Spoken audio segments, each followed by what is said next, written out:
ಸಾಯಬಾರ್ದು. ಹೌದು, ಭೂಮಿ ಮೇಲೂ ಅಲ್ಲ, ಭೂಮಿ ಮೇಲೂ ಅಲ್ಲ, ಅಂತರಿಕ್ಷದೊಳಗೂ ಅಲ್ಲ. ಹೌದು, ನಾನು ಸಾಯಬಾರ್ದು. ಆಮೇಲೆ ಯಾವ ಆಯುಧವೂ ನನ್ನನ್ನು ಕೊಲ್ಲಲು ಶಕ್ತವಾಗಬಾರದು. ಹೌದು, ಯಾವ ಆಯುಧವೂ ನನ್ನನ್ನು ಕೊಲ್ಲಕೂಡದು. ಮನುಷ್ಯ, ಮೃಗ, ದೇವ, ದಾನವರಿಂದಲೂ ನನಗೆ ಮರಣ ಭಯ ಬರಕೂಡದು. ಹೌದು ಎಂದು ಬೇಡಿಕೊಂಡನು. ಆಗ ಬ್ರಹ್ಮನು, ಅಯ್ಯ, ಇಂತಹ ವರವನ್ನು ಕೊಡುವುದು ಸಾಧ್ಯವಿಲ್ಲವಾದರೂ ಆ ವರಗಳನ್ನು ನಿನಗೆ ಕೊಟ್ಟಿದ್ದೇನೆ ಅಂತ ಹೇಳ್ಬಿಟ್ರು. ಬ್ರಹ್ಮ ಕೊಟ್ಟುಬಿಟ್ಟ ವರ. ಪಾಪ ನಮ್ಮ ಬ್ರಹ್ಮ ಒಬ್ಬನು, ಶಿವ ಒಬ್ಬನು. ಪಾಪ ವರ ಕೊಡ್ತಾ ಹೋಗ್ತಾನೆ. ನಮ್ಮ ವಿಷ್ಣು ಅದನ್ನು ಪರಿಹರಿಸ್ತಾನೆ. ಮತ್ತು ಬೇರೆ ಬೇರೆ ಒಂದಿಷ್ಟೆಲ್ಲ ವಿಚಾರ ಮಾಡಬೇಕಾಗ್ತದೆ. ವರಗಳನ್ನು ಪಡೆದು ಹಿಂದಿರುಗಿದ ಹಿರಣ್ಯಕಶಿಪು 3 ಲೋಕಗಳನ್ನೂ ಜಯಿಸಿ ತನ್ನ ವಶಪಡಿಸಿಕೊಂಡ.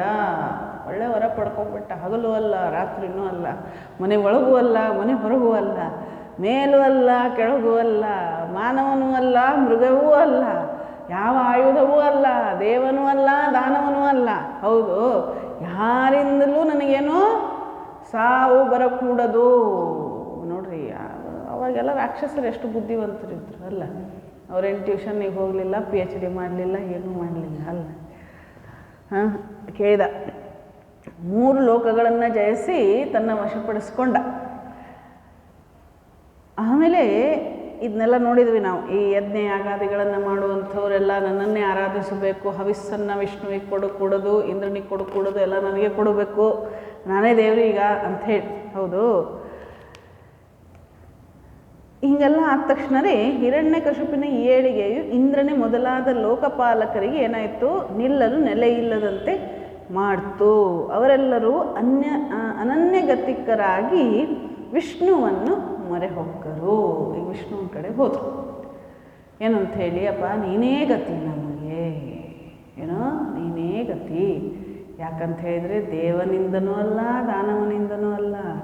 ಹೌದು, ಆಮೇಲೆ ಅದರಿಂದ ಮೃಗದಿಂದಲೂ ಅಲ್ಲ, ಆಯುಧ ಅಂತೂ ಇಲ್ಲವೇ ಇಲ್ಲ. ಯಾವ ಆಯುಧವು, ಬ್ರಹ್ಮಾಸ್ತ್ರವನ್ನು ಹಿಡಿದು ಯಾವ ಆಯುಧವೂ ಅವನ ಮೇಲೆ ಏನೂ ಪರಿಣಾಮ ಆಗಲಾರದು. ಏನು ಮಾಡೋದು ಈಗ, ನೀನೇ ಗತಿ ನಮಗೆ ಅಂಥೇಳಿ ಮಹಾವಿಷ್ಣುವನ್ನು ಮೊರೆ ಹೊಕ್ಕರು. ಅವರು ಆತನಿರುವ ದಿಕ್ಕಿಗೆ ನಮಸ್ಕಾರ ಎಂದು ಹೇಳಿಕೊಂಡು ಬಹುಕಾಲ ಆತನನ್ನು ಧ್ಯಾನಿಸುತ್ತಾ ಆರಾಧಿಸಿದರು. ಆಗ ಗುಡುಗಿನಂಥ ಗಂಭೀರ ಧ್ವನಿಯೊಂದು ಕೇಳಿ ಬಂದಿತು.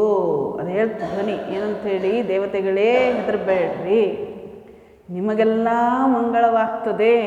ಹೌದು, ರಾಕ್ಷಸನಾದ ಹಿರಣ್ಯಕಶಿಪುವಿನಿಂದ ನಿಮಗಾಗುತ್ತಿರುವ ಹಿಂಸೆ ನನಗೆ ಗೊತ್ತಿದೆ.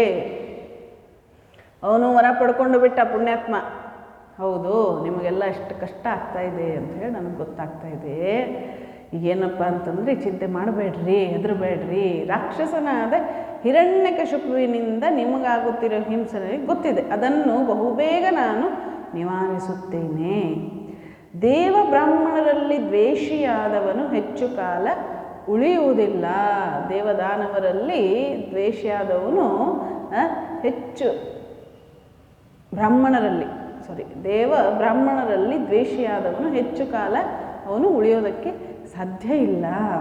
ಹೌದು, ಅವನ ಮಗನಾದ ಪ್ರಹ್ಲಾದ ಮಹಾತ್ಮ ದೈವ ಭಕ್ತ, ಅವನನ್ನು ಹಿರಣ್ಯಕಶಿಪು ಹಿಂಸಿಸ ಹೊರಡುತ್ತಾನೆ. ಆಗ ಅವನಿಗೆ ಏನಂತಂದರೆ, ಅವನಿಗೆ ಸಾವು ಬರ್ತದೆ, ನಿಶ್ಚಿಂತರಾಗಿರ್ರಿ ಅಂಥೇಳಿ ಆ ಒಂದು ಅಶರೀರವಾಣಿ ಹೇಳ್ತು.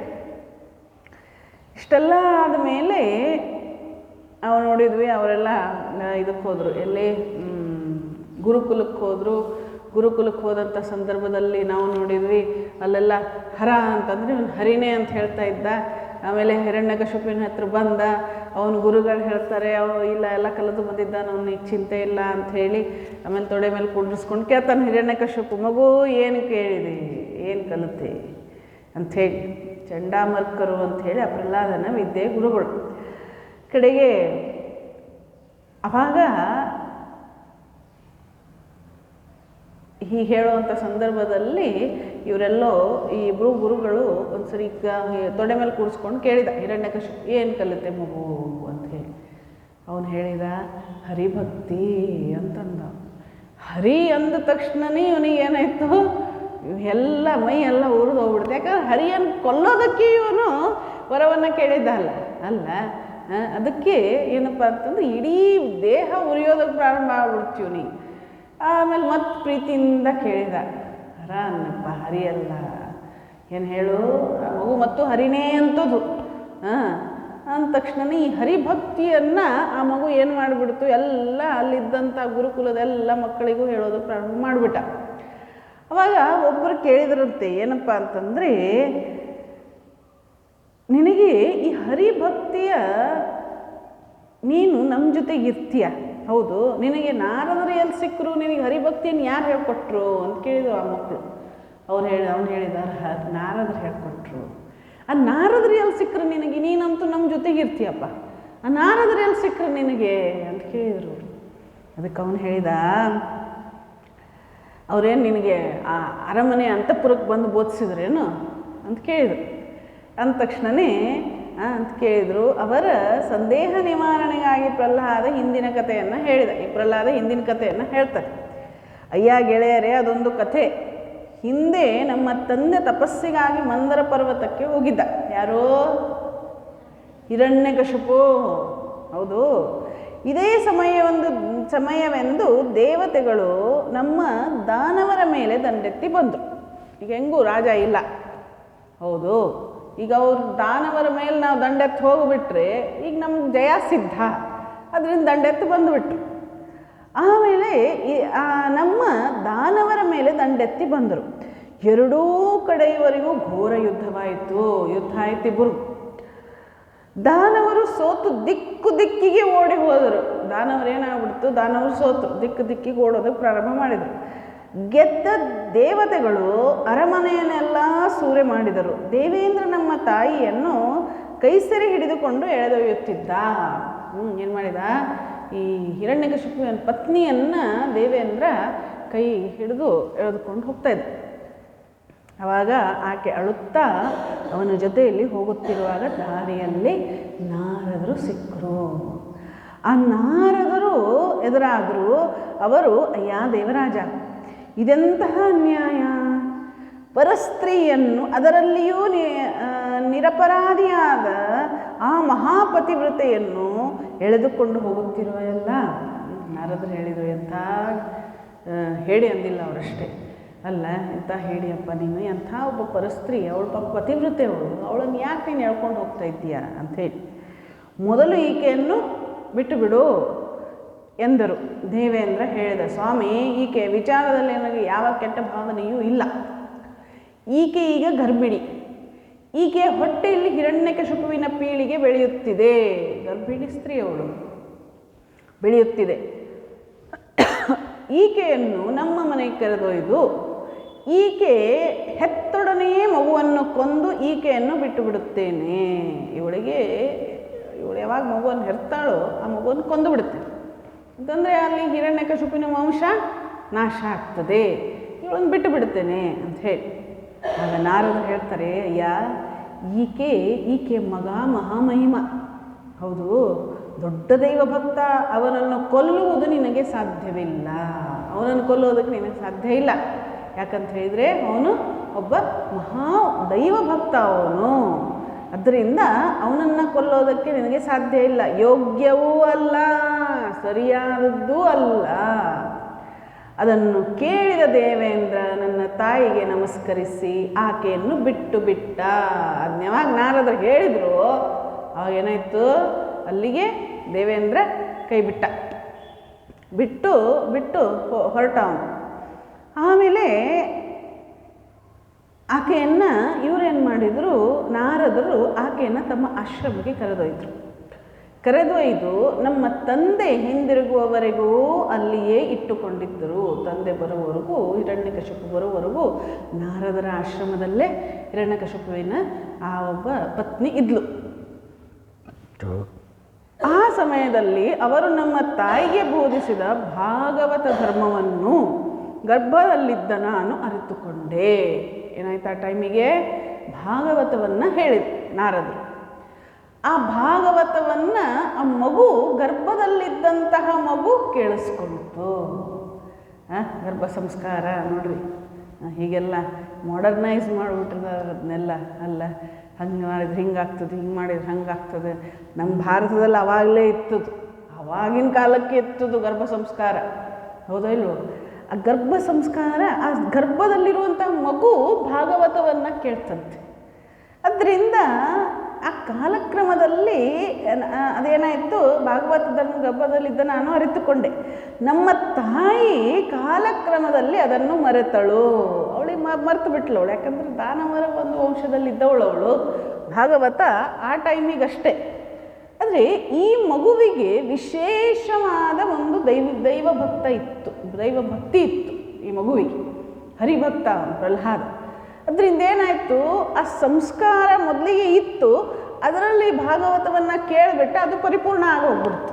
ಆ ಗರ್ಭದಲ್ಲಿರುವಂಥ ಮಗುವಿಗೆ ಆ ಸಂಸ್ಕಾರ ಪರಿಪೂರ್ಣ ಆಗೋಗ್ಬಿಡ್ತು. ಆಮೇಲೆ ನನಗೆ ಮಾತ್ರ ಅದು ಅಚ್ಚಳಿಯದೇ ಹೃದಯದಲ್ಲಿ ನಿಂತಿದೆ. ಅದನ್ನು ಕೇಳಿದರೆ ನಿಮಗೂ ನನ್ನಂತೆ ಜ್ಞಾನ ಹುಟ್ಟುತ್ತದೆ ಅಂತ ಹೇಳಿದ. ಏನಾದ್ರು ಭಾಗವತವನ್ನು ನೀವೇನಾದ್ರು ಕೇಳಿಬಿಟ್ರೆ ನಿಮಗೂ ಏನಾಗ್ತದೆ, ನಿಮಗೂ ಜ್ಞಾನ ಹುಟ್ಟುತ್ತದೆ ಅಂತ ಹೇಳಿ. ಪ್ರಹ್ಲಾದನ ಮಾತುಗಳಿಂದ ಅವನ ಗೆಳೆಯರ ಕುತೂಹಲ ಕೆರಳಿತು. ಆವಾಗ ಅವನ ಫ್ರೆಂಡ್ಸ್ ಹೇಳಿದರು, ಅವನ ಗೆಳೆಯರು ಹೇಳಿದರು, ನೋಡ್ರಿ ಅವರೆಲ್ಲ ಇಂಥ ಮಾತನಾಡ್ತಾಯಿದ್ರು. ಅಲ್ಲ ಭಗವಂತನ ಮಾತನಾಡ್ತಾಯಿದ್ರು, ಅಲ್ಲ ಹರಿಯ ಮಾತನಾಡ್ತಾಯಿದ್ರು, ಹರಿಭಕ್ತಿಯ ಬಗ್ಗೆ ಮಾತನಾಡ್ತಾಯಿದ್ರು ಅಲ್ಲ. ಅವಾಗ ಅವ್ರು ಹೇಳಿದರು, ಅವರಿಗೂ ಒಂದು ಇಚ್ಛೆ ಉಂಟಾಯಿತು. ಏನು ಅಂತಂದರೆ ನಾವು ಭಾಗವತವನ್ನು ಕೇಳಬೇಕು ಅಂತ ಹೇಳಿ. ಆವಾಗ ಏನಾಯಿತು ಎಂದು ಅವರು ಅವನನ್ನು ಕೇಳಿದರು. ಪ್ರಹ್ಲಾದ ಹೇಳಿದ, ಗೆಳೆಯರೇ, ದೇವರ ಪ್ರೀತಿಯನ್ನು ಗಳಿಸುವುದಕ್ಕಾಗಿ ಹಲವಾರು ಉಪಾಯಗಳಿವೆ. ಅವುಗಳಲ್ಲಿ ಭಾಗವತ ಧರ್ಮ ಬಹು ಶ್ರೇಷ್ಠವಾದುದು.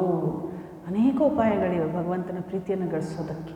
ಒಂದೇ ದಾರಿಯಿಂದ ನಾವು ಭಗವಂತನ ಪ್ರೀತಿಯನ್ನು ಗಳಿಸ್ತೇವೆ ಅಂತಿಲ್ಲ, ಹಲವಾರು ಉಪಾಯಗಳಿದೆ. ಯಾವುದಾದ್ರೂ ಒಂದು ದಾರಿಯನ್ನು ನಾವು ಅನುಸರಿಸಬಹುದು. ಹೌದು, ಅದಕ್ಕೆ ಏನಪ್ಪ ಅಂತಂದರೆ ಅವುಗಳಲ್ಲಿ ಬಹು ಉತ್ತಮವಾದದ್ದು ಯಾವುದು? ಭಾಗವತ ಧರ್ಮ. ಭಾಗವತ ಧರ್ಮ. ಅದರಿಂದ ಅವುಗಳಲ್ಲಿ ಭಾಗವತ ಧರ್ಮ ಬಹು ಶ್ರೇಷ್ಠವಾದುದು. ಅದು ಬಹಳ ಸುಲಭವಾದುದು ನಿಜ. ದೇವರಲ್ಲಿ ಆಳವಾದ ಪ್ರೀತಿಯನ್ನಿಡಬೇಕು. ನಮಗೆ ದೊರೆತದನ್ನೆಲ್ಲ ಆತನಿಗೆ ಅರ್ಪಿಸಿ ಬಿಡಬೇಕು. ನಮಗೆ ಏನೇನು ದೊರೆತಿದೆಯೋ ಅದೆಲ್ಲವನ್ನೂ ಕೂಡ ಯಾರಿಗೆ ಅರ್ಪಿಸಬೇಕು? ಭಗವಂತನಿಗೆ ಅರ್ಪಿಸಿಬಿಡಬೇಕು. ಎಲ್ಲ ನನಗೆ ಬೇಕು ಅಂದ್ಕೊಳ್ಬಾರ್ದು.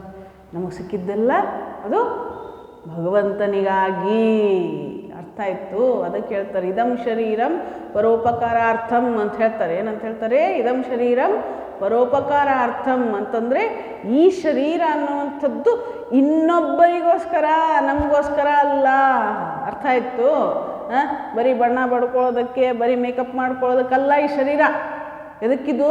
ಒಂದಿಷ್ಟು ಭಗವಂತನ ಕಾರ್ಯ ಮಾಡೋದಕ್ಕೆ, ಒಂದಿಷ್ಟು ಭಗವಂತನ ಕಾರ್ಯ ಮಾಡೋದಕ್ಕೆ, ದೇಶಕ್ಕೆ ಏನಾದರೂ ಕೊಡೋದಕ್ಕೆ, ಸಮಾಜಕ್ಕೆ ಏನಾದರೂ ಕೊಡೋದಕ್ಕೆ. ಅರ್ಥ ಆಯಿತು?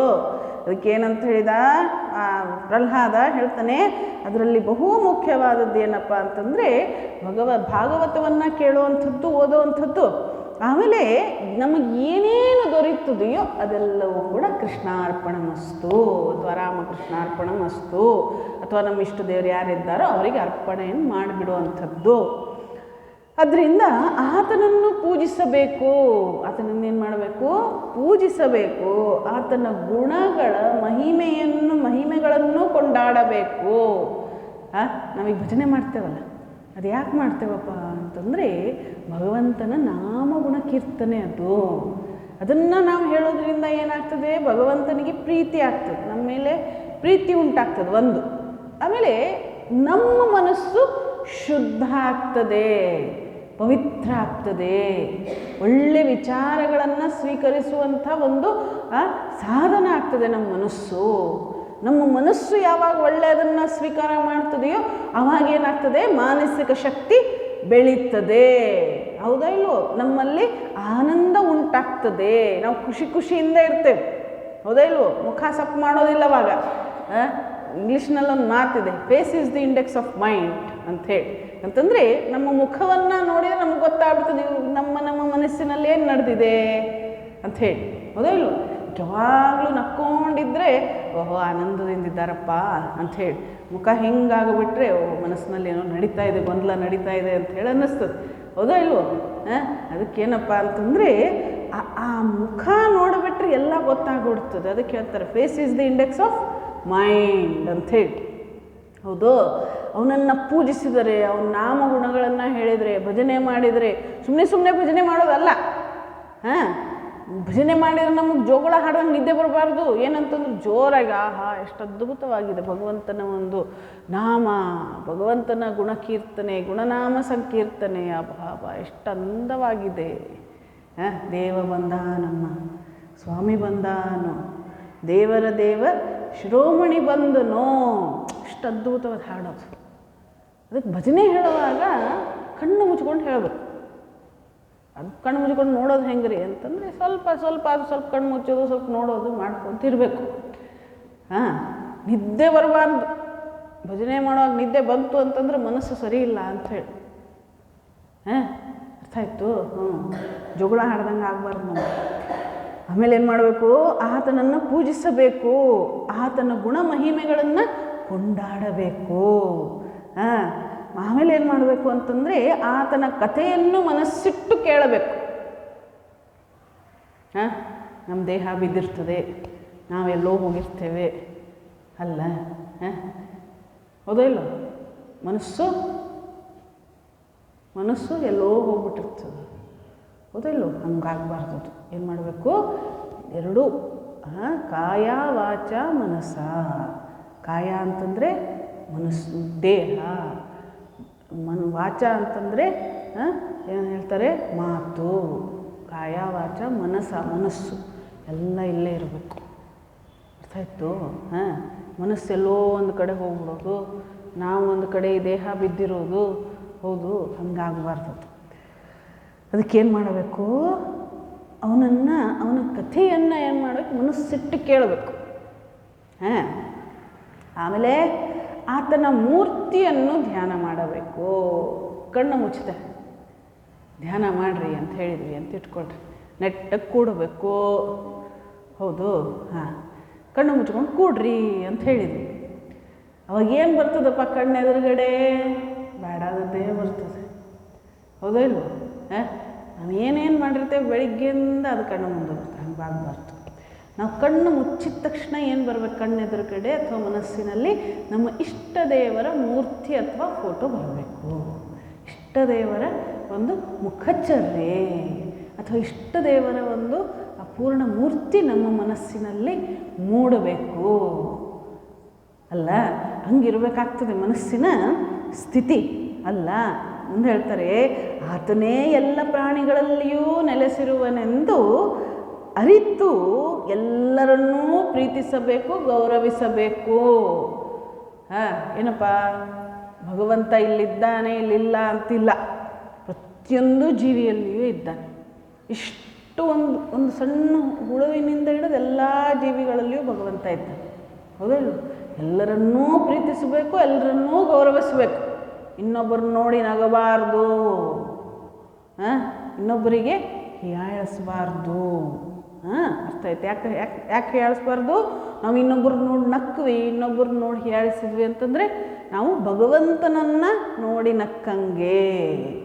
ದೇವ್ರನ್ನ ನೋಡಿ ನಗ್ತೇವೇನು? ನಾವು ನಗೋದಿಲ್ಲ ಅಲ್ಲ? ಆ ಥರ. ಅದರಿಂದ ಭಗವಂತ ಎಲ್ಲರಲ್ಲಿಯೂ, ಸರ್ವ ಪ್ರಾಣಿಗಳಲ್ಲಿಯೂ ನೆಲೆಸಿದ್ದಾನೆ. ಅದರಿಂದ ಎಲ್ಲರನ್ನೂ ಪ್ರೀತಿಸಬೇಕು, ಎಲ್ಲರನ್ನೂ ಗೌರವಿಸಬೇಕು. ಸಾಧು ಜನರ ಸಹವಾಸದಲ್ಲಿದ್ದುಕೊಂಡು ಅವರಂತೆಯೇ ಸದಾ ಶ್ರೀಹರಿಯ ಸ್ಮರಣೆ ಮಾಡಬೇಕು. ಸಾಧು ಸತ್ಪುರುಷರ ಸಹವಾಸವನ್ನು ಬೆಳೆಸ್ಕೊಳ್ಬೇಕು. ಯಾಕೆ ಬೆಳೆಸ್ಕೊಳ್ಬೇಕು? ಯಾಕಂತ ಹೇಳಿದರೆ ಸದಾ ಭಗವಂತನ ಒಂದು ಸ್ಮರಣೆಯಲ್ಲಿ, ಒಳ್ಳೆಯ ವಿಚಾರಗಳಲ್ಲಿ ನಾವು ತೊಡಗಿರ್ತೇವೆ. ಅರ್ಥ ಆಯಿತು? ಈ ಲೌಕಿಕರ ಒಂದು ಸಹವಾಸದಲ್ಲಿದ್ದು ಬಿಟ್ಟರೆ ಬರೀ ದುಡ್ಡು ಗಳಿಸೋದು, ಆಮೇಲೆ ವ್ಯವಹಾರದ ಒಂದು ಮನೋಬುದ್ಧಿ, ವ್ಯಾಪಾರದ ಒಂದು ಮನೋಬುದ್ಧಿ, ಇನ್ನೊಬ್ಬರನ್ನು ಕೆಟ್ಟಾಗಿ ನೋಡೋದು, ಕೀಳಾಗಿ ನೋಡೋದು, ಇದೆಲ್ಲ ಲೌಕಿಕವಾದದ್ದು. ಹೌದೋ ಇಲ್ವೋ? ಆದರೆ ಸಾಧು ಸತ್ಪುರುಷರ ಸಹವಾಸವನ್ನು ಮಾಡಿದಾಗ ನಮಗೇನಾಗ್ತದೆ? ಒಳ್ಳೆಯದೆಲ್ಲ ನಮ್ಮದಾಗ್ತದೆ. ಹೌದೋ ಇಲ್ವೋ? ಅದರಿಂದ ಸಾಧು ಸತ್ಪುರುಷರ ಸಹವಾಸವನ್ನು ಮಾಡಬೇಕು. ಯಾಕೆ ಮಾಡಬೇಕಂತಂದರೆ ಅವರಂತೆಯೇ ಸದಾ ಶ್ರೀಹರನ ಸ್ಮರಣೆ ಮಾಡಬೇಕು.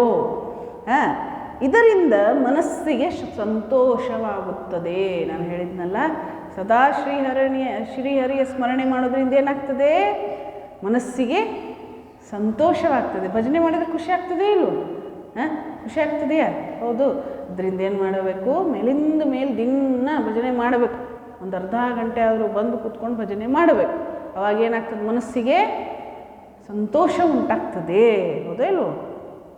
ಶಾಂತಿ ಬರ್ತದೆ, ಜ್ಞಾನ ಮೂಡ್ತದೆ. ಆದ್ದರಿಂದ ನೀವೆಲ್ಲ ಒಂದೇ ಮನಸ್ಸಿನಿಂದ ಶ್ರೀಹರಿಯನ್ನು ಧ್ಯಾನ ಮಾಡಿರಿ. ಏನು ಮಾಡಿರಿ? ಒಂದೇ ಮನಸ್ಸಿನಿಂದ. ನೋಡ್ರಿ, ಲೀಡರ್ ಅವನು ಯಾರು? ಪ್ರಹ್ಲಾದ. ಲೀಡರ್ ಅವನು ಹೇಳ್ತಾ ಇದ್ದಾನೆ, ಎಲ್ಲ ಒಂದೇ ಮನಸ್ಸಿನಿಂದ ಅವನು ಮಾಡೋದಲ್ಲ, ಎಲ್ಲರಿಗೂ ಹೇಳಿಬಿಟ್ಟ. ಏನಂತೇಳಿ? ಶ್ರೀಹರಿಯ ಧ್ಯಾನ ಮಾಡಿರಿ ಅಂತ ಹೇಳಿಬಿಟ್ಟ. ಅವಾಗ ಅವರೆಲ್ಲ ಏನು ಮಾಡಿಬಿಟ್ರು? ಮಕ್ಕಳೆಲ್ಲ ಅವನ ಬೋಧನೆ ಹಿಡಿಸ್ಬಿಡುತ್ತೆ ಅವರಿಗೆಲ್ಲ. ಒಂದೇ ಸಮಯ ಅವರೆಲ್ಲರೂ ಏನು ಮಾಡಿಬಿಟ್ರು? ಅವನು ಹಿಡಿದ ದಾರಿಯನ್ನೇ ಹಿಡಿದು ಅವರು ಎಲ್ಲ ಹರಿಭಕ್ತರಾಗ್ಬಿಟ್ರು. ಮಕ್ಕಳೆಲ್ಲರೂ ತಮ್ಮ ಕೈ ಮೀರಿ ಹೋದದ್ದನ್ನು ಕಂಡು ಚಂಡಾಮರ್ಕರಿಗೆ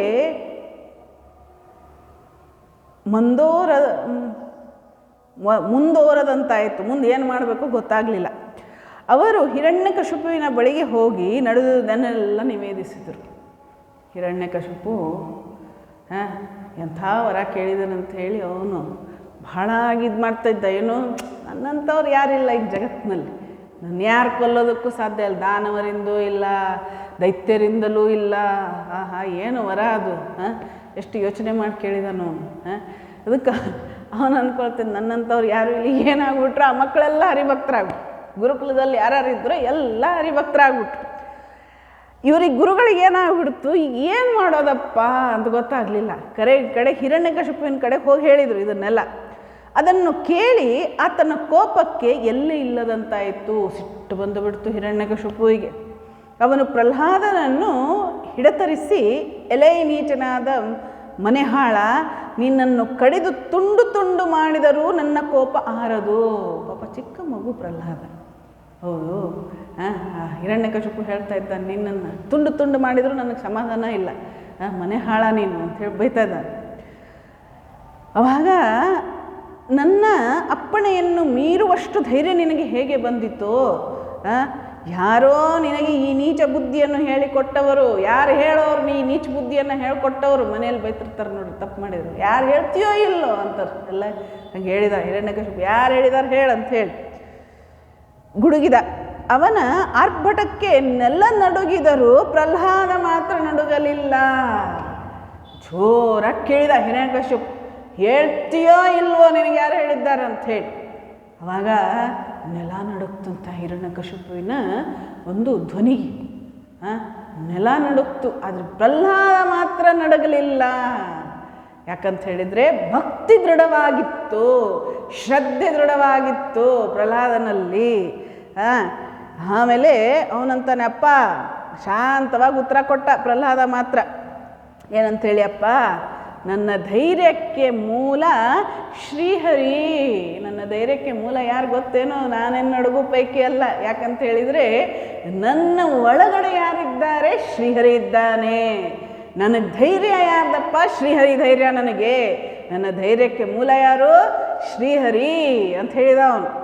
ಅದಕ್ಕೆ ಆತ ಬಲಶಾಲಿಗಳೆಲ್ಲರಿಗಿಂತಲೂ ಬಲಶಾಲಿ. ಇನ್ನೂ ಹೊಟ್ಟೆ ಉರಿತದ ಅವನಿಗೆ. ಯಾರಿಗೆ? ಹಿರಣ್ಯಕಶಿಪುವಿನಿಗೆ.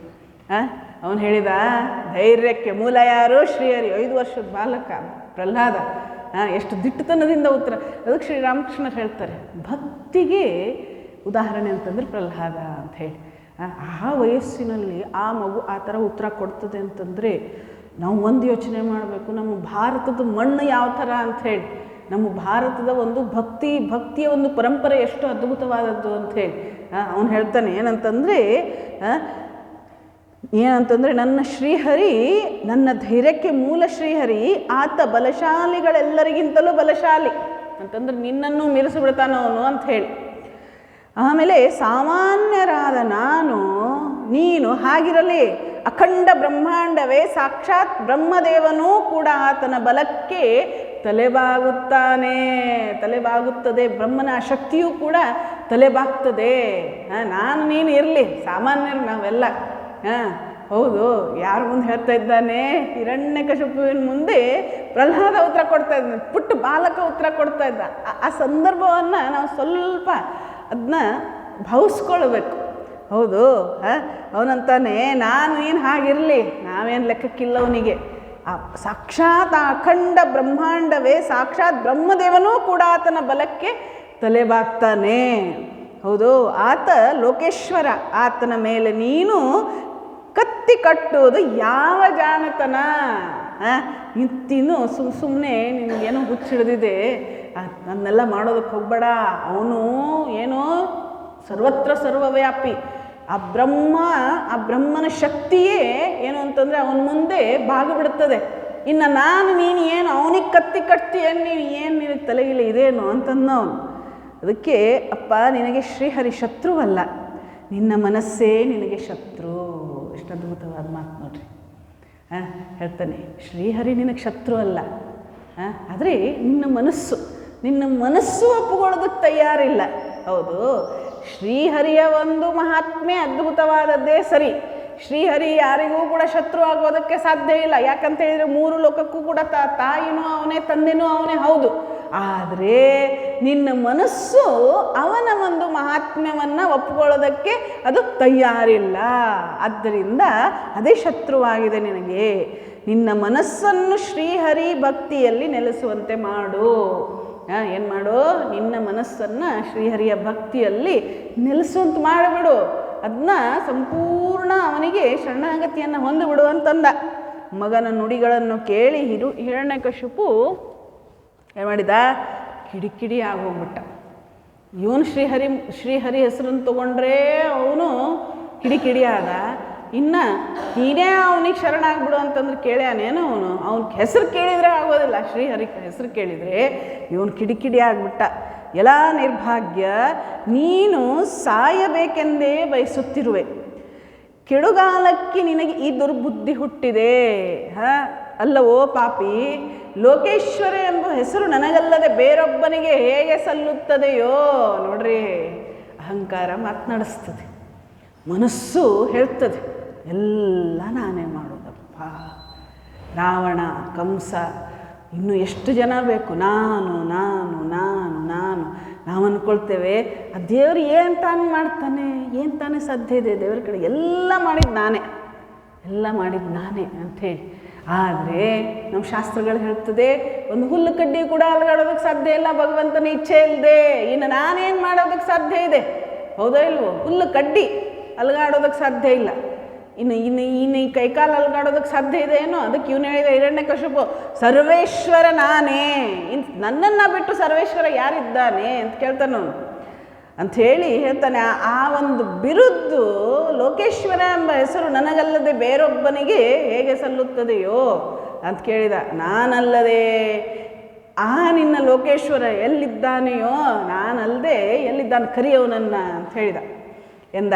ಮಗನಿಂದ ಗುರಿತಾಗುವ ಬಾಣದಂತೆ ಉತ್ತರ ಬಂತು, ಎಲ್ಲೆಲ್ಲಿಯೂ ಇದ್ದಾನೆ.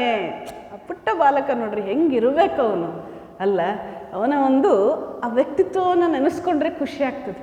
ಪುಟ್ಟ ಮಗು ಬೇಡ ಬಿಡಪ್ಪ, ಎಲ್ಲಿ ನಮ್ಮಪ್ಪ ಕೇಳ್ತದೆ, ಆಯ್ತು ಬಿಡಪ್ಪ ನೀನು ಹೆಂಗೆ ಹೇಳ್ತಿ ಹಾಗೆ ಅಂತೇಳಿ ಹೋಗುವಂಥ ವಯಸ್ಸುದು ಅಲ್ಲ. ಅವನು ಹೇಳಿದ ಏನಂತೇಳಿ, ಹೆದರ್ಕೊಂಡು ಹೇಳ್ಬೋದಿತ್ತು.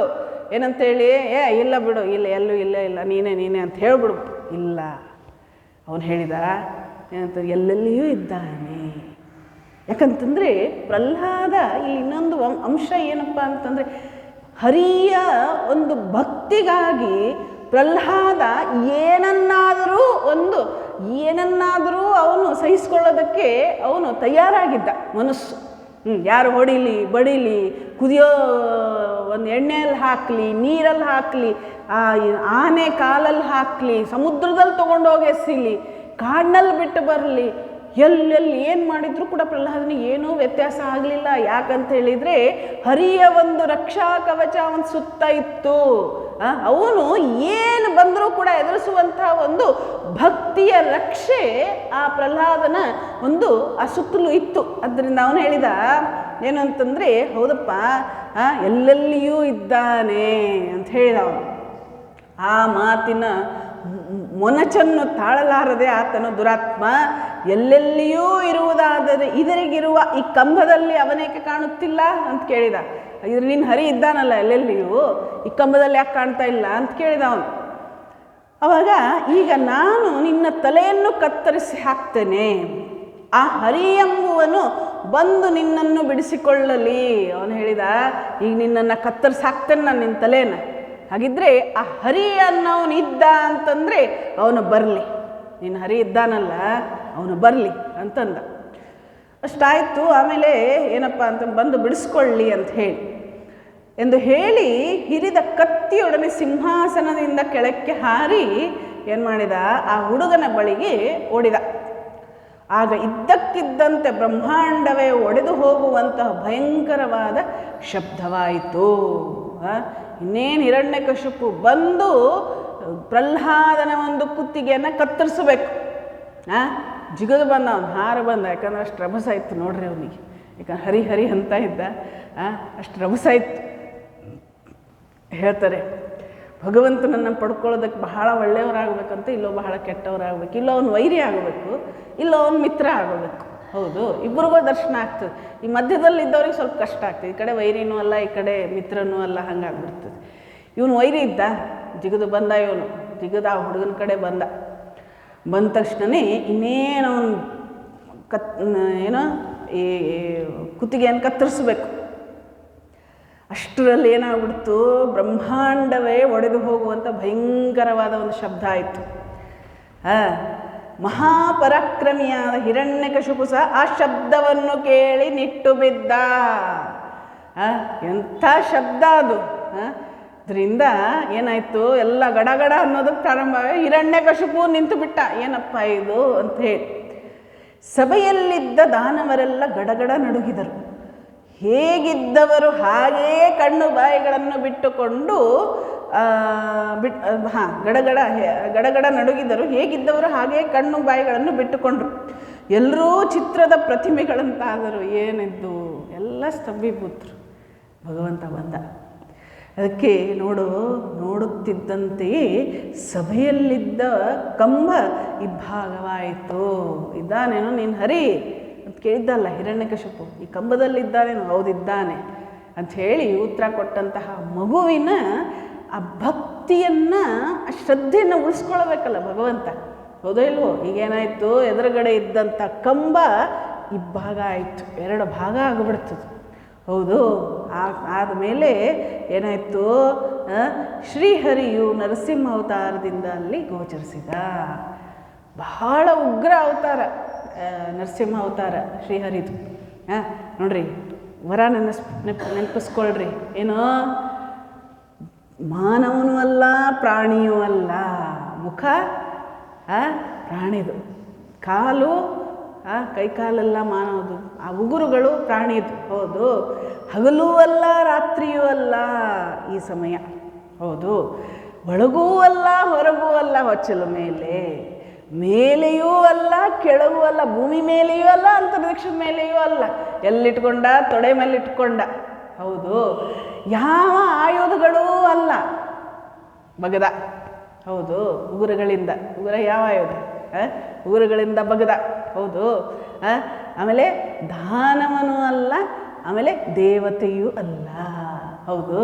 ಅದರಿಂದ ಈ ಎಲ್ಲ ಷರತ್ತುಗಳ ಪ್ರಕಾರ ಕರೆಕ್ಟ್ ಆಯಿತೋ ಇಲ್ವೋ? ಹೌದೋ ಇಲ್ವೋ? ಆದ್ದರಿಂದ ಏನು ಶಂಖ ಚಕ್ರ ಗದ ಪದ್ಮ ಎಂಥ ಇಲ್ಲ, ದೇವರಲ್ಲ. ಈ ಕಡೆ ರಾಕ್ಷಸನೂ ಅಲ್ಲ. ಹೌದು. ಯಾಕಂತ ಹೇಳಿದರೆ ಒಂದು ಕಡೆಯಿಂದ ಆ ಉಗ್ರ ಅವತಾರ, ಇನ್ನೊಂದು ಕಡೆಯಿಂದ ಏನಂತಂದರೆ ಆ ಶಿಷ್ಟ ರಕ್ಷಣೆ, ಆ ಭಕ್ತನ ರಕ್ಷಣೆ ಎಲ್ಲ ನೋಡಿದವಾಗ ಪುರುಷೋತ್ತಮಾನಂದಜಿ ಭಾಳ ಚಂದ ಹೇಳ್ತಾರೆ. ಒಳಗೂ ಅಲ್ಲ, ಹೊರಗೂ ಅಲ್ಲ, ಮೇಲೆಯೂ ಅಲ್ಲ, ಕೆಳಗೂ ಅಲ್ಲ, ದಾನವನಿಂದನೂ ಅಲ್ಲ, ದೇವತೆಯಿಂದನೂ ಅಲ್ಲ, ಯಾವ ಆಯುಧಗಳಿಂದಲೂ ನನಗೆ ಏನು ಬರಬಾರ್ದು, ಸಾವು ಬರಬಾರ್ದು. ಹೌದೋ ಇಲ್ವೋ? ಅದರಿಂದ ನರಸಿಂಹ ಅವತಾರದಿಂದ ಭಗವಂತ ಆ ಹಿರಣ್ಯಕಶಿಪುವನ್ನು ಏನು ಮಾಡಿದ, ಸಂಹಾರ ಮಾಡಿದ ಅಂಥೇಳಿ. ಇದರಿಂದ ಪ್ರಹ್ಲಾದನ ಭಕ್ತಿ ನಮಗೆ ಉತ್ಕೃಷ್ಟ ಆದದ್ದು. ಅದರಿಂದ ನಾವೇನು ಮಾಡಬೇಕು, ನಾವು ಇದನ್ನೆಲ್ಲ ಯಾಕೆ ನಾವು ಕೇಳಬೇಕಪ್ಪ, ಭಾಗವತವನ್ನು ಯಾಕೆ ಕೇಳಬೇಕು, ಭಾಗವತವನ್ನು ಯಾಕೆ ನಾವು ಓದಬೇಕು? ಓದುವಂಥ ಸಂದರ್ಭದಲ್ಲಿ ನಮಗನ್ನಿಸ್ತದೆ ಏನಪ್ಪ ಅಂತಂದರೆ ಒಂದು ಶಕ್ತಿ ಬರ್ತದೆ. ಹೌದು, ಕೇಳೋವರಿಗೂ ಹೇಳೋವರಿಗೂ ಅಲ್ಲ. ಹೌದಪ್ಪ, ಭಕ್ತಿ ಇದ್ದರೆ ಯಾರ ಥರ ಇರಬೇಕು, ಪ್ರಹ್ಲಾದನ ಥರ ಇರಬೇಕು. ಯಾರು ಏನಂದರೂ ಕೂಡ ಬಾ ನೋಡ್ಕೊಳ್ತೇನೆ ಒಂದು ಕೈ, ಯಾಕಂತ ಹೇಳಿದರೆ ನನ್ನ ಜೊತೆ ನನ್ನ ಭಗವಂತ ಇದ್ದಾನೆ. ಹೌದಾ ಇಲ್ವೋ? ಇಲ್ಲ ಇಲ್ಲ ನೀವು ಹೆಂಗೆ ಹೇಳ್ತಿರೋ ಹಾಗೆ ಅನ್ನೋ ಹಂಗಿಲ್ಲ. ಹೆಂಗೆ, ನನ್ನ ಜೊತೆ ನನ್ನ ಭಗವಂತ ಇದ್ದಾನೆ, ಬಾ ನೋಡ್ಕೊಳ್ತೇನೆ ಒಂದು ಕೈ ಅಂದ್ಕೊಳ್ಬೇಕು. ಹೌದು, ಅರ್ಥ ಆಯಿತು. ಆವಾಗ ಭಗವಂತ ಅಂದ್ಕೊಳ್ತಾನೆ ಏನಪ್ಪ ಅಂತಂದರೆ, ಹೌದು ಈ ಮಗು ನನ್ನನ್ನೇ ಆಶ್ರಯಿಸಿಕೊಂಡಿದೆ, ಈ ಮಗುವನ್ನು ಕಾಯುವಂಥ ಜವಾಬ್ದಾರಿ ನಂದು. ಹೌದಾ ಇಲ್ವೋ? ಎರಡೂ ಕೈಯಲ್ಲಿ ಎತ್ಕೊಳ್ತಾನೆ ಆ ಭಗವಂತ. ಹೌದಾ ಇಲ್ವೋ? ಅದರಿಂದ ಇಲ್ಲಿ ಹಿರಣ್ಯಕಶಿಪುವಿನ ಒಂದು ಸಂಹಾರ ಇನ್ನು ನರಸಿಂಹ ಅವತಾರದಿಂದ ಅಲ್ಲ ಗೋಚರಿಸಿದ. ನರಸಿಂಹನ ಮೂರ್ತಿ ಅದರ ಹೆಸರಿಗೆ ತಕ್ಕಂತೆ ಮನುಷ್ಯ ಮೃಗ ಎರಡೂ ಆಗಿತ್ತು. ಅದರ ದೇಹವೆಲ್ಲ ಮಾನವ. ಹೌದು, ತಲೆ ಮಾತ್ರ ಸಿಂಹ, ನರಸಿಂಹ. ಆಮೇಲೆ ಆ ಭಯಂಕರ ಮೂರ್ತಿಯನ್ನು ಕಣ್ಣೆತ್ತಿ ನೋಡುವುದೂ ಕೂಡ ಸಾಧ್ಯವಿರಲಿಲ್ಲ. ಹೆಂಗಿರ್ಬೋದು ಅದು, ಇದೇ ಸಮಯ ಅದು. ಹೌದು, ಅದರ ಕಣ್ಣುಗಳು ಕಾದ ಚಿನ್ನದ ರಸದಂತೆ ಹೊಳೆಯುತ್ತಿದ್ದವು, ಸಿಂಹ. ಆಮೇಲೆ ಅದರ ತಲೆಗೂದಲು ಗಡ್ಡ ಮೀಸೆಗಳು ನಿಮಿರಿ ನೆಟ್ಟಗೆ ನಿಂತಿದ್ದವು. ಹೌದಾ? ಮೊನಚಾದ ಕೋರೆ ದಾಡೆಗಳು ಕರಕರ ಶಬ್ದ ಮಾಡುತ್ತಿದ್ದವು. ಯಾವುದು? ಕೋರೆ, ಕೋರೆ ಅಲ್ಲ. ಈಗ ಸಿಂಹಕ್ಕೆ ಸಿಟ್ಟು ಬಂತು ಅಂತಂದರೆ ಏನು ಕೇಳ್ತೀರಿ? ಅಲ್ಲ. ಆಮೇಲೆ ಚೂರಿಯಂತೆ ಚೂಪಾಗಿ ಹೊಳೆಯುತ್ತಿತ್ತು ಆ ಕೋರೆ ದಾಡಿಗಳು ಎಲ್ಲ. ಹೊರಚಾಚಿದರ ನಾಲಿಗೆ ಕತ್ತಿಯಂತೆ ಬಳಕುತ್ತಿತ್ತು ಸಿಂಹ. ಚೂರಿಯಂತೆ ಚೂಪಾಗಿ ಹೊಳೆಯುತ್ತಿತ್ತು. ಹುಬ್ಬು ಗಂಟಿಕ್ಕಿದಂತೆ ಮುಖ ಭಯಂಕರವಾಗಿತ್ತು. ಸಿಟ್ಟು ಬಂದಾಗ ಹಿಂಗೆ ಮಾಡ್ತೇವಲ್ಲ ನಾವು, ಏನಂತಿ ಅಂಥೇಳಿ ಹಾಗೆ. ಕಿವಿಗಳು ನಿಮಿರಿ ನೆಟ್ಟಗೆ ನಿಂತಿದ್ದವು. ಹಿಂಗೆ ನಿಲ್ತದೆ ನೋಡ್ರಿ ಕಿವಿ. ಹೌದೋ ಇಲ್ವೋ? ಪ್ರಾಣಿಗಳಿಗೆ ಏನಾದರೂ ಅವ್ರಿಗೆ ಸ್ವಲ್ಪ ಡೇಂಜರ್ ಅನ್ನಿಸ್ತು ಅಂತಂದರೆ ಕಿವಿಗಳನ್ನ ಹಿಂಗೆ ಮಾಡಿಬಿಡ್ತದೆ. ಈ ನಾಯಿ ಬೆಕ್ಕುಗಳೆಲ್ಲ, ಎಸ್ಪೆಷಲಿ ನಾಯಿಗಳೇನು ಮಾಡ್ತದೆ, ಹಿಂಗೆ ಯಾವಾಗ ಒಂದು ಕಿವಿ ಓಪನ್ ಇರ್ತದೆ, ಏನಾದರೂ ಡೇಂಜರ್ ಬರ್ತದೆ. ಇದು ಸಿಂಹ, ಎರಡೂ ಕಿವಿಗಳು ಏನು ಅಂತಂದರೆ ನೆಟ್ಟಿಗೆ ನಿಂತು ಬಿಟ್ಟಿತ್ತು. ಬಾಯಿ ಬೆಟ್ಟದ ಗವಿ ಅಂತಿತ್ತು, ಅಷ್ಟು ದೊಡ್ಡ ಬಾಯಿ. ಮೂಗಿನ ಹೊಳ್ಳೆಗಳು ತಲೆ ಕೆಳಗಾಗದ ಬಾವಿ ಅಂತಿದ್ದವು, ಅಷ್ಟು ದೊಡ್ಡದು ಮೂಗಿನ ಹೊಳ್ಳೆ. ಆಕಾಶವನ್ನೇ ಮುಟ್ಟುವಷ್ಟು ಎತ್ತರವಾಗಿದ್ದ ಆ ದೇಹಕ್ಕೆ ತಕ್ಕ ದಪ್ಪ ಕುತ್ತಿಗೆ. ಇಷ್ಟು ದಪ್ಪಿತ್ತು ಕುತ್ತಿಗೆ, ಸಿಂಹದ ಕುತ್ತಿಗೆ. ವಿಶಾಲವಾದ ಎದೆ. ಹೌದು, ಅದಕ್ಕೆ ಸ್ವಾಮೀಜಿ ಹೇಳ್ತಾರೆ, meditate upon the Lions heart ಅಂತ ಹೇಳ್ತಾರೆ ಸ್ವಾಮೀಜಿ. ವಿಶಾಲವಾದ ಎದೆ. ಹೌದು, ಆ ದೇಹಕ್ಕೆ ಲೆಕ್ಕವಿಲ್ಲದಷ್ಟು ಕೈಗಳು, ಎಷ್ಟೋ ಕೈಗಳು. ಮೈಯಲ್ಲಿ ಬೆಳುದಿಂಗಿಳಿದಂತಹ ಬಿಳಿಯ ಕೂದಲು. ಉಗುರುಗಳಂತೂ ಭಯಂಕರವಾದ ಆಯುಧಗಳೇ ಆಗಿದ್ದವು. ಆ ವಿಗ್ರಹದ ಬಳಿಗೆ ಹೋಗಲು ಯಾರಿಗೂ ಧೈರ್ಯವಾಗಲಿಲ್ಲ. ಅದರ ಹತ್ರ ಹೋಗೋದಕ್ಕೆ ಬಂದು ನಿಂತು ಬಿಟ್ಟಿದ್ದಾನೆ ನರಸಿಂಹ. ಹೌದು, ಇದನ್ನು ಒಡೆದ್ರಲ್ಲ, ಯಾವುದು ಕಂಬ ಒಡೆದ, ಯಾರೋ ಹಿರಣ್ಯಕಶಿಪು. ಅಲ್ಲಿ ಬಂದು ನಿಂತು ಬಿಟ್ಟ ನರಸಿಂಹ. ಯಾರಿಗೂ ಹತ್ರ ಹೋಗೋದಕ್ಕೆ ಧೈರ್ಯ ಬರ್ತಾ ಇಲ್ಲ. ಎಲ್ಲರೂ ಬಿಡುಗಣ್ಣುಗಳಿಂದ ಅದರತ್ತ ನೋಡುತ್ತಿದ್ದರು. ನರಸಿಂಹನ ಮೂರ್ತಿಯನ್ನು ದಿಟ್ಟಿಸಿ ನೋಡುತ್ತಾ ಹಿರಣ್ಯಕಶಿಪು ಮನಸ್ಸಿನಲ್ಲಿಯೇ, ಓಹೋ ಈಗ ತಿಳಿಯಿತು, ನನ್ನ ತಮ್ಮನನ್ನು ಹಂದಿಯಾಗಿ ಕೊಂದ ಆ ಮಹಾವಿಷ್ಣುವೇ ಈಗ ಈ ರೂಪದಿಂದ ಬಂದಿದ್ದಾನೆ. ಆಗಲಿ, ನಾನು ಇವನ ಶಕ್ತಿಯನ್ನು ತೂಗಿ ನೋಡುತ್ತೇನೆ. ಇನ್ನೂ ಬುದ್ಧಿ ಬರಲಿಲ್ಲ ಪಾಪ ಅವನಿಗೆ, ಏನು ಮಾಡ್ತೀರಿ? ಅವನಂದ, ನನ್ನ ತಮ್ಮನನ್ನು, ಹಿರಣ್ಯಕಶಿಪುವಿನ ತಮ್ಮನನ್ನು ಏನಂತಂದ್ರೆ ಹಿರಣ್ಯಾಕ್ಷನನ್ನು ಇವನೇನು ಮಾಡಿದ, ಹಂದಿ ರೂಪದಲ್ಲಿ ಬಂದು ಕೊಂದ. ಇವನೇ ಈ ರೂಪದಲ್ಲಿ ಬಂದಿದ್ದಾನೆ, ಬಾ ಒಂದು ಕೈ ನೋಡ್ಕೊಳ್ತೇನೆ ಅಂದ. ಇನ್ನೂ ಬುದ್ಧಿ ಬರಲಿಲ್ಲ ಪಾಪ ಅವನಿಗೆ. ಎಂದುಕೊಂಡವನೇ ತನ್ನ ಗದೆಯನ್ನು ಹಿಡಿದು ನರಸಿಂಹನನ್ನು ಆಕ್ರಮಿಸಿದನು. ಆಗ ಏನಾಯಿತು, ಪತಂಗವು ದೀಪಕ್ಕೆ ಎರಗುವಂತೆ ತನ್ನ ಮೇಲೆ ಬಂದು ಬಿದ್ದ ಆ ರಕ್ಕಸನನ್ನು ನರಸಿಂಹನು ಲೀಲಾಜಾಲವಾಗಿ ಸರ್ಪವನ್ನು ಹಿಡಿವ ಗರುಡನಂತೆ ಕೈಲಿ ಹಿಡಿದೆತ್ತಿದ. ಒಂದೇ ಕೈಯಲ್ಲಿ ಹತ್ತ ಬಿಟ್ಟ.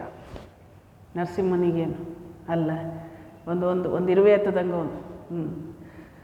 ಆದರೆ ರಕ್ಕಸನು ಸರ್ಪದಷ್ಟೇ ಸುಲಭವಾಗಿ ನುಣುಚಿಕೊಂಡು ಮತ್ತೆ ಆತನ ಮೇಲೆ ಎರಗಿದ. ಇವನು ಏನು ಕಡಿಮೆ ಇಲ್ಲ, ಹಿರಣ್ಯಕಶಿಪು ಏನು ಕಡಿಮೆ ಇಲ್ಲ, ಅವನು ಒಳ್ಳೆ ಏನು ಹೇಳ್ತಾರೆ ಶೌರ್ಯವಂತ. ಅವನು ಬಿಡಲಿಲ್ಲ, ಮತ್ತು ಅವನಿಂದ ತಪ್ಪಿಸ್ಕೊಂಡ, ಮತ್ತೆ ಎರಗಿದ ಅವನ ಮೇಲೆ. ಆಮೇಲೆ ಮತ್ತೇನು ಮಾಡಿದ, ಒಡನೆ ನರಸಿಂಹನು ಒಮ್ಮೆ ಹೂಂಕಾರ ಮಾಡಿದ. ಹಾವು ಇಲಿಯನ್ನು ಹಿಡಿಯುವಂತೆ ಅವನನ್ನು ಹಿಡಿದುಕೊಂಡು ಸಭೆಯ ಹೊಸ್ತಿಲ ಮೇಲೆ ಆ ರಕ್ಕಸನನ್ನು ತೊಡೆಯ ಮೇಲೆ ಹಾಕಿಕೊಂಡು ಕುಳಿತ. ಎಷ್ಟೊತ್ತವರೆಗೂ ಈಗೆಲ್ಲ ಟಿ ವಿಗಳು ಬಂದಿರೋದ್ರಿಂದ ಒಂದು ಚಿತ್ರ ಕಣ್ಣು ಮುಂದೆ ಬರ್ಬೋದು ನಮಗೆ. ಹೆಂಗೆ ಅವನ ನರಸಿಂಹ ತೊಗೊಂಡು ಹೋಗಿ ಆ ತೊಡೆ ಮೇಲೆ ಹಾಕ್ಕೊಂಡು ಕುಂತ ಅವನನ್ನು ಅಂಥೇಳಿ.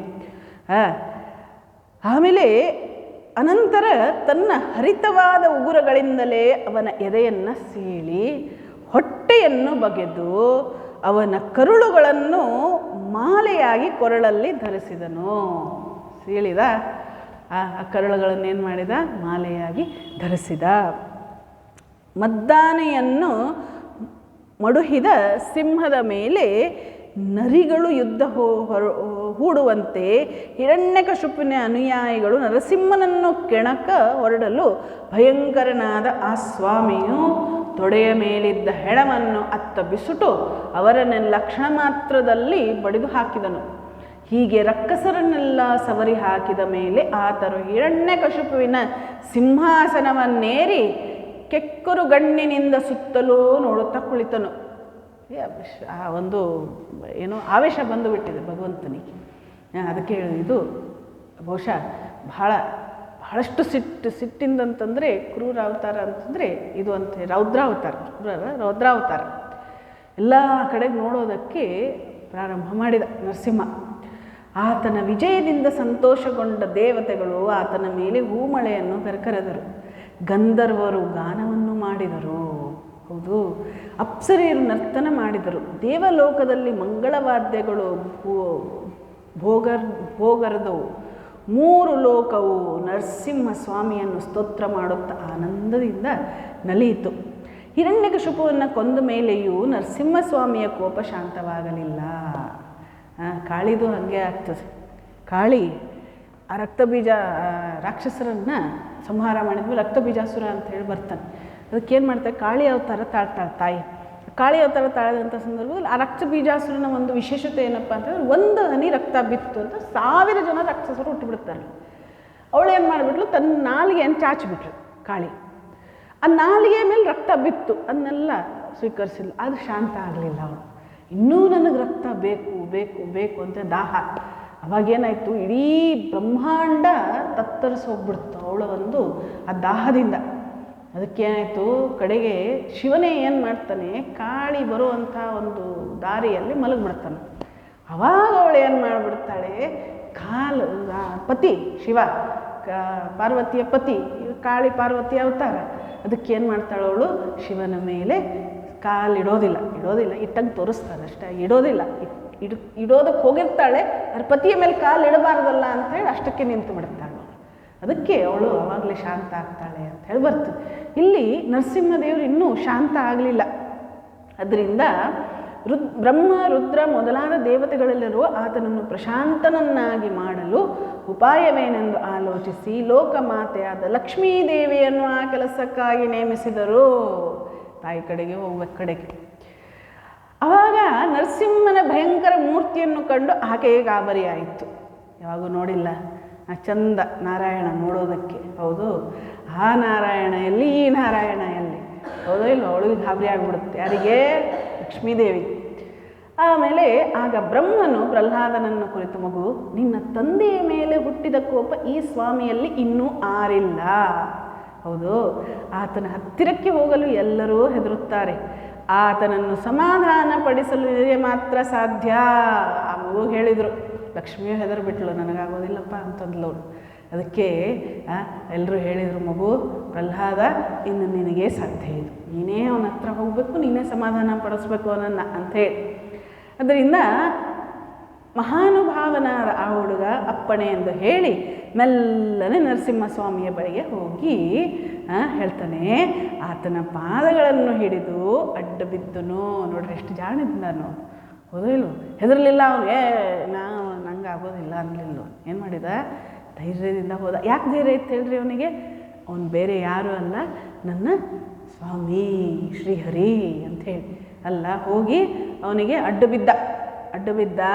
ಆತನ ಕೈ ಸೋಕುತ್ತಲೇ ದೇವದೇವನ ಕೋಪ ಇಳಿಮುಖವಾಯಿತು. ಆ ಮಗುವಿನ ಒಂದು ಕೈ ಪಾದಕ್ಕೆ ತಗಲ್ತೋ ಇಲ್ವೋ, ಆ ದೇವದೇವನ ನಾರಾಯಣನ ಒಂದು ಏನಾಯಿತು, ಆ ಕೋಪ ಶಾಂತವಾಗಿಬಿಡ್ತು. ಆಮೇಲೆ ಆತನು ಕರುಣೆಯಿಂದ ಬಾಲಕನ ತಲೆಯನ್ನು ಸವರುತ್ತಾ, ಏಳು ಮಗು ಏಳು ಎಂದು ಅವನನ್ನು ಕೈ ಹಿಡಿದು ಮೇಲಕ್ಕೆಬ್ಬಿಸಿದ. ಆಮೇಲೆ ಭಗವಂತನ ಅಮೃತ ಹಸ್ತ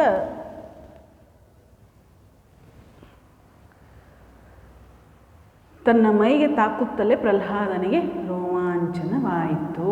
ಮತ್ತು ಕಣ್ಣುಗಳಲ್ಲಿ ಆನಂದ ಬಾಷ್ಪಗಳು ಸುರಿದವು ಅಂಥೇಳಿ ಬರ್ತದೆ.